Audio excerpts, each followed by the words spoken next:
আসসালামু আলাইকুম বন্ধুরা, আশা করি সবাই সুস্থ আছেন।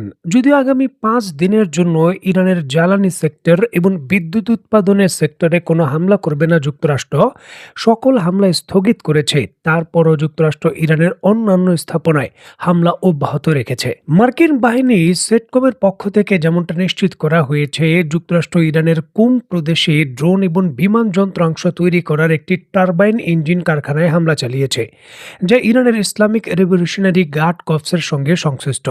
আল জাজিরার প্রতিবেদনে বলা হয়, তেহরানের ভেতর এই হামলায় বিস্ফোরণের মাত্রা ছিল অভূতপূর্ণ, বিশেষ করে শহরের পূর্বাঞ্চলে। ওই এলাকায় ইরানের বিমান প্রতিরক্ষা ব্যবস্থা সক্রিয়, যদিও সাথে সাথে করা হয়। তারপরও কিন্তু হামলা করতে যুক্তরাষ্ট্র সফল হয়েছে। ইরানের ফার্স নিউজ এজেন্সি এই বিষয়ে তাদের বক্তব্যে জানিয়েছে, খোরামাবাদে একটি আবাসিক ভবনে হামলায় কয়েকজন বেসামরিক নাগরিক নিহত হয়েছেন। অন্তত ৬ জন হবে এই সংখ্যা। এছাড়াও বন্দর আব্বাস, ইস্পাহান, কারাজ এবং আভেতা সহ বিভিন্ন শহরে বিস্ফোরণের খবর পাওয়া গেছে।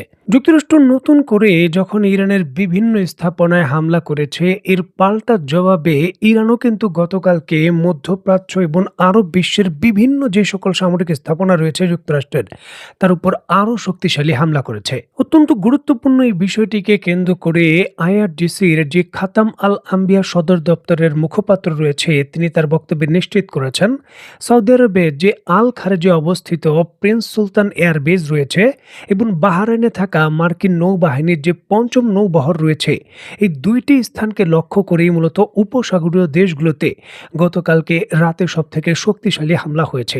কারণ অভিযোগ রয়েছে, এই দুইটি ঘাঁটি থেকে ইরানের ভেতর যে হিমার্স মাল্টিপল রকেট লঞ্চার সিস্টেম রয়েছে, সেগুলো ব্যবহার হয়েছে। এবং যুক্তরাষ্ট্রের পরপর কয়েকটি বিমান ক্ষতিগ্রস্ত হওয়ার পর যুক্তরাষ্ট্র এখন যুদ্ধ বিমান ব্যবহার করে ইরানের বিরুদ্ধে হামলা কম করছে। মোটামুটি বলতে পারেন হামলায় যাচ্ছেই না। তারা এই ঘাঁটিগুলোতে অবস্থিত তাদের যে লং রেঞ্জের multiple rocket launcher system but short রেঞ্জের ব্যালিস্টিক মিসাইল রয়েছে, সেগুলো এখন ইরানের বিরুদ্ধে ব্যবহার করছে, যেগুলো প্রতিহত করা একটু কষ্টসাধ্য বিষয়, যেহেতু ব্যালিস্টিক মিসাইলের গতি বেশি থাকে।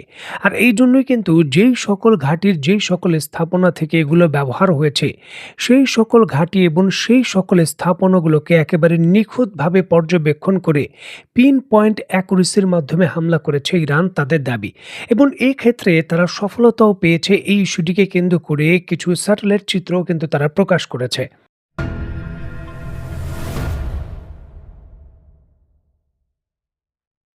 ইরানের উপসাগরীয় অঞ্চলে যখন নতুন করে যুক্তরাষ্ট্র শক্তিশালী হামলা শুরু করেছে, ঠিক এমতো অবস্থায় স্ক্রিনে নিশ্চয়ই আপনারা দেখতে পাচ্ছেন রয়টার্সের খবর এবং অন্যান্য সংবাদ মাধ্যমও এই খবরের সত্যতা নিশ্চিত করেছে। ইরান চূড়ান্তভাবে ঘোষণা দিয়েছে, উপকূলে নতুন করে হামলা হলে পুরো পারস্য উপসাগরে তারা সি মাইন বসিয়ে দেবে। মানে পুরো পারস্য উপসাগরের এমন কোনো চ্যালেঞ্জ থাকবে না যেখানে এই পানিতে ভাসমান বা পানিতে ডুবন্ত সি মাইনগুলো থাকবে না। দেখুন, এটা বাস্তবায়ন করলে বা এই ধরনের পদক্ষেপ নিলে ইরানের সবথেকে শক্তিশালী হামলা হবে এটি। সেটা মিসাইল হামলা থেকেও বেশি শক্তিশালী। দেখুন, সি মাইন হলো নৌযুদ্ধে সবথেকে শক্তিশালী অস্ত্র। এটি পানিতে স্থাপিত একটি স্বয়ংক্রিয় বিস্ফোরক, যা জাহাজ বা সাবমেরিনকে ধ্বংস করার জন্য তৈরি করা হয়। এটি নিজে থেকে সক্রিয় হয়ে জাহাজের সংস্পর্শে কন্টাক্ট মাইন, চুম্বকীয় শব্দ বা চাপ সেন্সর দিয়ে বা ইনফ্লুয়েন্স দূর থেকে রিমোট কন্ট্রোলের মাধ্যমেও এটিকে বিস্ফোরণ ঘটানো যায়। সি মাইন প্রধানত ৩ ধরনের হয়। মোয়াড মাইন, যেটা নোঙরে বাঁধা অবস্থায় পানির নির্দিষ্ট গভীরতায় ভাসে। আরেকটি হলো বটম মাইন, যেটা সমুদ্রের একেবারে তলায় পড়ে থাকে সাবমেরিনের জন্য।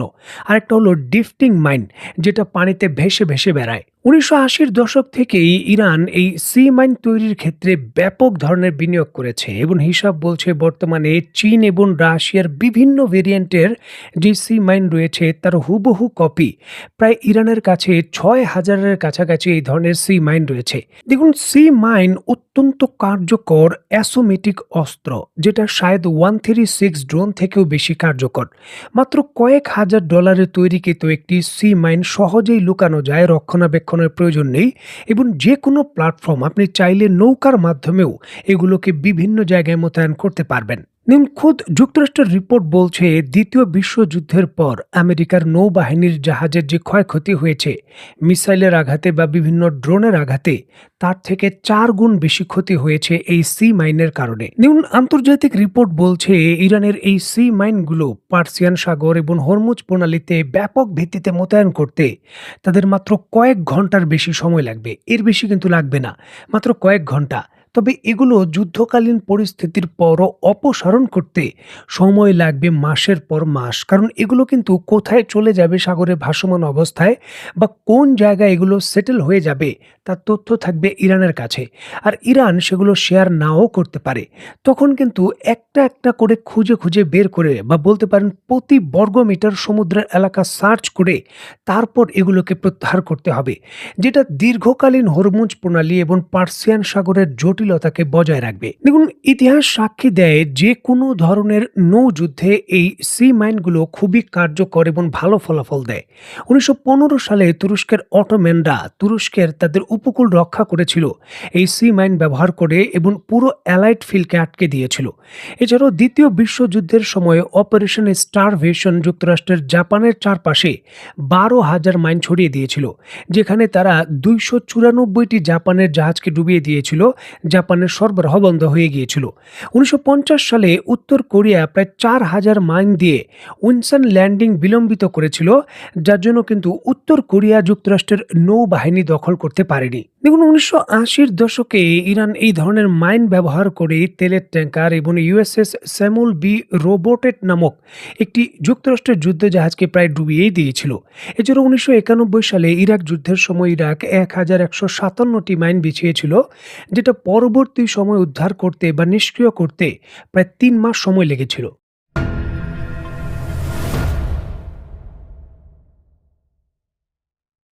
দেখুন, ইরান পুরো পার্সিয়ান সাগরে সি মাইন মোতায়েনের যে হুমকি দিয়েছে বা যে ঘোষণা দিয়েছে সেটা যদি বাস্তবায়ন হয়, তাহলে এই পার্সিয়ান সাগরে প্রতিদিন বিভিন্ন জাহাজে বিস্ফোরণের ঘটনা ঘটবে এবং সেটা কোনোভাবে প্রতিহত করার যে সুযোগ সেটা কম থাকবে। আর এই জন্যই কিন্তু অত্যন্ত ঝুঁকিপূর্ণ এবং জটিল এই যুদ্ধ কৌশল ব্যবহারের বিষয়টিকে কেন্দ্র করে চীন সরাসরি যুক্তরাষ্ট্রকে হুঁশিয়ারি দিয়েছে যে এখনই যদি মধ্যপ্রাচ্যে কার্যকর পদক্ষেপ না নেওয়া হয় এই পরিস্থিতি উত্তেজনা কমানোর জন্য, তাহলে অনিয়ন্ত্রিত পরিস্থিতি তৈরি হয়ে যাবে। তখন কিন্তু আর নিয়ন্ত্রণ করা যাবে না, কারণ একবার এগুলো প্রয়োগ হয়ে গেলে তখন কিন্তু আর বলার কোনো কিছু থাকবে না। তখন সেগুলো উদ্ধার করার জন্য আবার মাসের পর মাস ওয়েট করতে হবে এবং তখন শান্তি প্রক্রিয়া বা যে কোনো ধরনের আলোচনার মাধ্যমে সমাধানে আসলেও বলতে পারেন অটোমেটিকলি হরমুজ প্রণালী বন্ধ, কারণ ইরানের তখন কিন্তু আর বাধা প্রদান করতে হবে না। অটোমেটিকলি এই সি মাইনের কারণে সেগুলো কিন্তু আর পাড়ি দেওয়ার মতো অত্যন্ত ঝুঁকিপূর্ণ কাজ কোনো ধরনের যে সকল বড় বড় শিপিং কন্টেইনার বা তেলবাহী জাহাজ রয়েছে তারা নেবে না। সুতরাং সমুদ্রের ভেতর পার্সিয়ান সাগরে সি মাইন বেছানোর ইরানের হুমকি বা সিদ্ধান্ত বাস্তবায়নের বিষয়টা যতটা সহজ মনে হচ্ছে, বাস্তবে এর দীর্ঘমেয়াদী প্রভাব এর থেকেও আরও ঝুঁকিপূর্ণ, যেটা এখন কিন্তু চীন সরাসরি বিশ্ব সম্প্রদায় এবং যুক্তরাষ্ট্রকে চিন্তা করতে বলছে। দেখার বিষয়ে অত্যন্ত গুরুত্বপূর্ণ এই ইস্যুটিকে কেন্দ্র করে তারা কি সিদ্ধান্ত নেয়। তো বন্ধুরা, আজকের মতো বিদায়, নতুন কোনো ভিডিও নিয়ে আবার দেখা হবে। সেই পর্যন্ত সবাই ভালো থাকবেন, সুস্থ থাকবেন এবং বাংলাদেশকে ভালোবাসবেন। আল্লাহ হাফেজ।